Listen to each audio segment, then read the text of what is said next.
Thanks so much for tuning in right here on YouTube. I'm Trail of the Nephilim, and of course our daily UFO report. There is a hidden history that has been deliberately obfuscated from the peoples of the world, and that's why we are on the trail of the Nephilim. Our lead story today is the giants of Lake Delavan. I think you'll find this really interesting. I was there 2014. I spent several days there. I went to the site. Very, very interesting stuff, and we'll get into that and so much more. But first, a word from our sponsor, Virtual Shield. A new surveillance bill will allow Australia to spy on their citizens' internet activity. This bill gives the Australian government the right to disrupt private citizens' computers, hack their online accounts, and modify or delete data. Government overreach, underline that word, and corporate tracking are at the top of reasons why VPNs are becoming more popular. When it comes to VPN, Virtual Shield is fantastic. Here's why.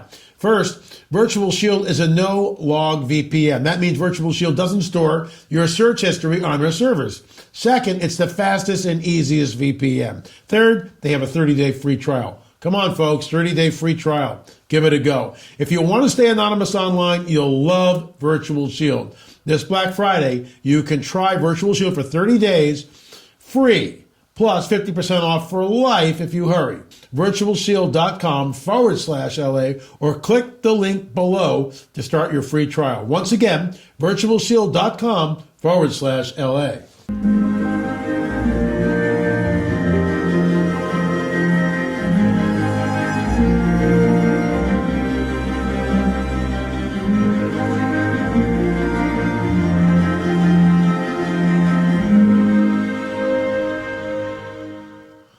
So here's the deal.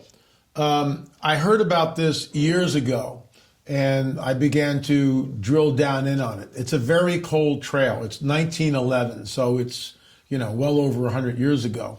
I was there again several years back with a good friend of mine, Jeff, and because he had a house in Wisconsin, and we met, and we went to Lake Delavan. We spent several days there at the Lakeland Hotel. But here's what one of the news clippings states. Examination of skull tends to strengthen Darwin theory on evolution. That's interesting. So they're spinning it. But they found skeletons at Lake Delavan. There were burial mounds there. This is what it says. Upon opening one large mound at Lake Lawn Farm, last fall, 18 skeletons were discovered by the Phillips brothers. More about that during the next couple of days. Little attention was given to the bones, and the elements soon turned the skeletons into a friable mass. When another mound was opened a few days ago, however, the excavators were struck by the peculiar facial characteristics. The heads, presumably those of the men, are very much larger than any race which inhabit America today. From directly over the eye sockets, the head slopes straight back, and the nasal bones protrude far above the cheekbones. The jawbones are so long and pointed that in looking at the inanimate frame, one is struck with its minute resemblance to the head of the monkey. So these are some of the mounds which are actually still intact at Lake Delavan. You can't dig in them. They've never been exhumed, to the best of our knowledge. Like they did in Ohio, they made it into a golf course. Jeff and I played golf. I think we played 9 holes, whatever. Didn't do too well, borrow clubs, whatever, who cares. But we were there at Lake Lawn, at the hotel, and we began to drill down into what allegedly was discovered. Now, what we heard from, or what in my research, there's a university that's very close, and I won't name it, but there's a university that's very close to the site. And allegedly, they came and they took the bones. Well, I went through the whole protocol, talked to the head of the anthropology department. He had no knowledge of it, and he was very open. He wasn't like, trying to diss me or move me on. He gave me a lot of time on the phone, and I kept peppering him with questions. Well, is there any way you can find this out? Can you go in the archives? Are there any records? And he said, well, let me get back to you in a couple of days. And he did. And he couldn't find doodly squat. This is what happens.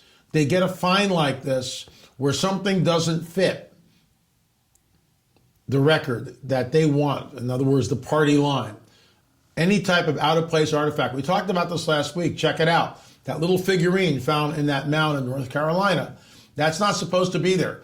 That's a Canaanite fertility goddess. What's it doing in the Niquosi Mountain, North Carolina? Another out-of-place artifact. Well, it's the same thing with these skeletons. What are they doing there? Check this out. So this is, there was this historian, the town historian at Delavan, that had passed away. And this woman was sort of the curator of this museum. And there's Jeff. And we went and we searched through 42 boxes that this guy had collected. I mean, we had a team of people in there. Jeff and this woman here had a couple of volunteers. And we went through 42 boxes. We found essentially nothing. We found some interesting pictures like this, which are from that era, 1911, a little bit before that perhaps, but we found some correspondence from the Phillips brothers. Now, the Phillips brothers were part owners in this hotel, in the Lake Lawn Hotel. The hotel was actually built on an Indian mountain. I'll show you some pictures of that. When I was there the first night, I had some very bizarre stuff happen. I'll talk more about that tomorrow. So here it is. The mystery behind the 18 giant skeletons found in Wisconsin. Their heights range from 7 foot 6 inches to 10 feet, and their skulls, presumably those of men, are much larger than the heads of any race which inhabited America today. Get this. They tend to have double rows of teeth, 6 fingers, 6 toes, and like humans, came in different races. The teeth in the front of the jaw are regular molars. Heads usually found are elongated, believed due to longer than normal lifespan. Reported the 4th of May, 1912, New York Times. So what are we to do with this information? Is someone just trying to sell papers? I mean, it's a short little story. It's a curio, but I mean, it's not, the New York Times has already established, surely they don't need to stoop to this kind of skullduggery, no pun intended, to sell their papers. I mean, that's just ridiculous. But that's part of the party line. That's what they state. Oh, they're just trying to sell papers with a sensationalistic story. Or are they?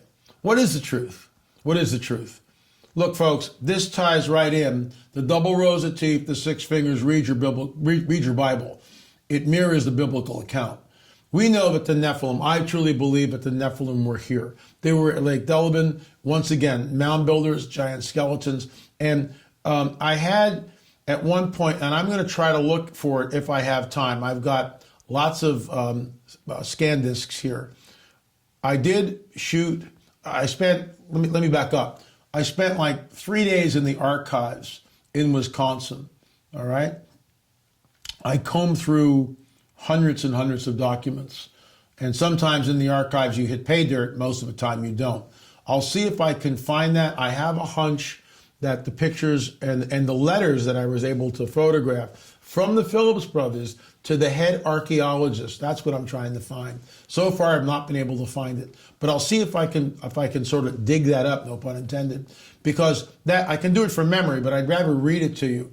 The correspondence is incredible because this archaeologist is insisting, without seeing the bones, that, oh, there's no giants, oh, there's nothing to see here, blah, blah, blah. And the Phillips brothers, who exhume these things, are going, wait a minute, something's going on. Now, here's something interesting.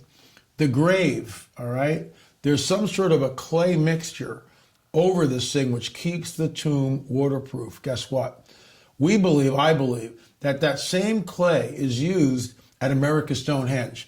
And I've talked to Dennis Stone, and we're going to get samples of that clay and have it analyzed. Something is going on with that. Wouldn't it be interesting if we could do the same thing in Lake Delavan? So, look, folks, there is a hidden history that has been deliberately obfuscated from the peoples of the world. And I promise you, Scout's Honor, I will try to dig up, no pun intended, that file. I have a hunch it burned in the fire. We lost some stuff. But we'll see. We'll see what I can get. In the meantime, folks, you can watch all 7. Binge watch them. We got a sale right now. Black Friday sale. But all 7 of them. I was on the Power Hour yesterday, and we'll probably post the link. Maybe today, maybe tomorrow. You can just click the link and listen to the entire interview. We talked about On the Trail of a Nephilim. And the host, Dave, was just blown away by the information. Last night, I was on Jimmy Church's show talking about the new film that I was part of on some level, and we had a great romp for an hour.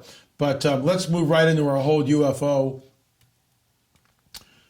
Here's the picture, a UFO report. And I've seen this before, and I bring this up to you because is it real?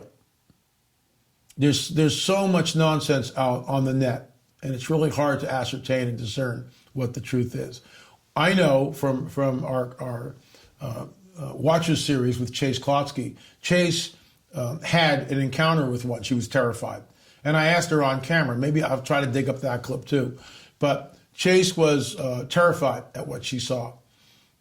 This little spindly gray. I'll see if I can find that clip. It's very, very interesting. See, the problem is, folks, no excuses, but I'm really close to finishing the house. We're getting close to occupancy. Once we get occupancy, I get my life back.